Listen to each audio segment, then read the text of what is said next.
ஆம். யாழ்ப்பாணம் போதனா வைத்தியசாலை எப்போதும் சுறுசுறுப்பாக ஆயிரக்கணக்கானவர்களுக்கு சிகிச்சை அளிக்கின்ற நிலையம். நேற்றைய தினம் குறிப்பிட்ட பாராளுமன்ற உறுப்பினர் எமது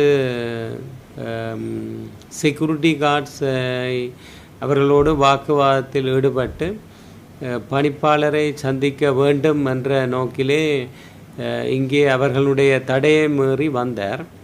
நான் அவர் வந்து எனக்கு முன்னால் இருக்கையில் இருந்ததும் அவரிடம் நான் கேட்டேன், நீங்கள் வருவதாயின் தயவு செய்து அனுமதி ஒன்றை பெற்றே வர வேண்டும், ஏனெனில் இங்கு வைத்தியசாலைகளுடைய முக்கிய கடமைகள் இருக்கின்றன. இருப்பினும் அவர் தனக்கு வந்தபடி வார்த்தைகளை பிரயோகம் செய்தார். குறிப்பாக அவர் தன்னை சேர் என்று அழைக்கும்படி கேட்டார். அதை நான் அழைக்க முடியாது என கூறினேன். உங்களை கௌரவ பாராளுமன்ற உறுப்பினர் என அழைக்க முடியும் என கூறினேன். பின்னர் அவர் என்னை இந்த கடமையிலிருந்து நீக்கப் போவதாக கூறினார். நான் அதையும் நீங்கள் இயலுமாயின் செய்து பாருங்கள் என்று கூறினேன்.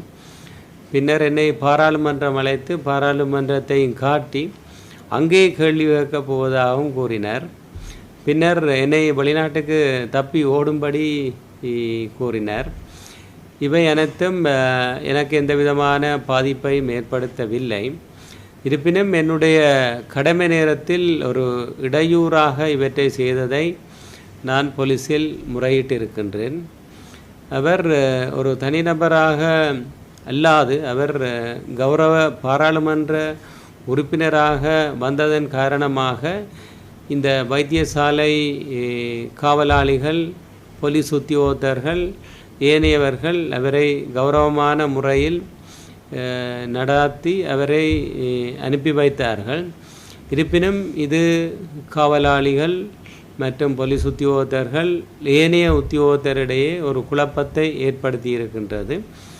எதிர்வரும் காலங்களில் இவ்வாறான நபர்கள் எவரையும் நாங்கள் உள்ளே அனுமதிக்க மாட்டோம் என்பதை தெரியப்படுத்துகின்றோம். எமது வைத்தியசாலை எப்போதும் நோயாளிகளுக்கும், அதாவது எந்தவிதமான நோய்களுக்கும் சிகிச்சை அளிக்க நாங்கள் எப்போதும் தயாராக இருக்கின்றோம். இங்கு போதிய அளவு மருந்துகள் இருக்கின்றன. இவற்றை இவ்வாறான சிகிச்சைகளை வழங்குவதற்கு பல்வேறு விசேட வைத்திய நிபுணர்களும் அதற்கான பிரிவுகளும் எப்போதும் தயாராக இருக்கின்றது. ஆனால் வைத்தியசாலைக்கு சந்திக்க வேண்டும், ஆலோசனை வழங்க வேண்டும் என்ற நோக்கில் யாராவது வருவார்களாயின் அவர்களையும் நாங்கள் உரிய அனுமதியோடு வருகின்ற போது அன்போடு வரவேற்று உரிய முறையில் அவர்களுடைய ஆலோசனைகளையும் அவர்களுடைய குறைபாடுகளையும் நாங்கள் கேட்பதற்கு எப்போதும் தயாராக இருக்கின்றோம்.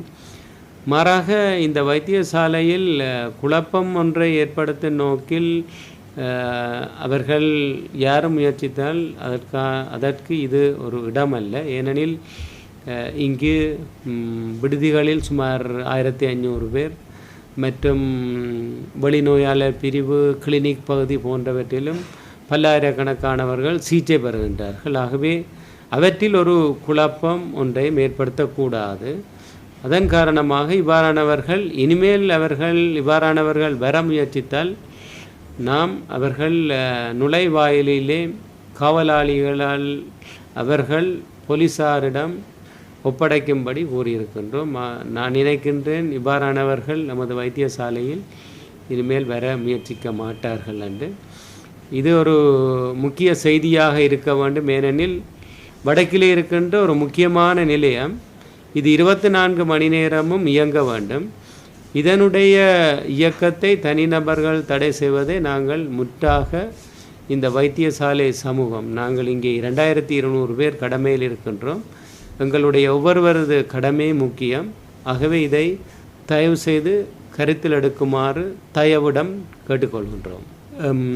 2 வருடங்களுக்கு முதல் எமது துணை பணிப்பாளர் சில தொண்டர்களை பயிற்சிக்காக உள்வாங்கியிருந்தார். அவர்கள் 3 மாத பயிற்சியின் பின்னரும் அவர்கள் தாங்களாக விரும்பி வந்து கடமை புரிவதாக கூறியிருந்தார்கள்.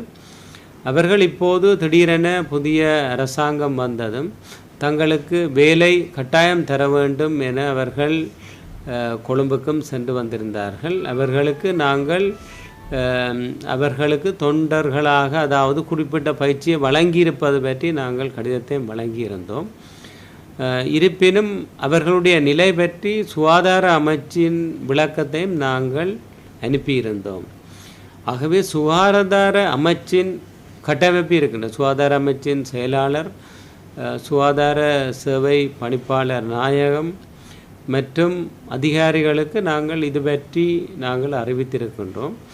இதுதான் எங்களுடைய சாதாரண, அதாவது நாங்கள் ரிப்போர்ட் பண்ணுகின்ற நடைமுறை.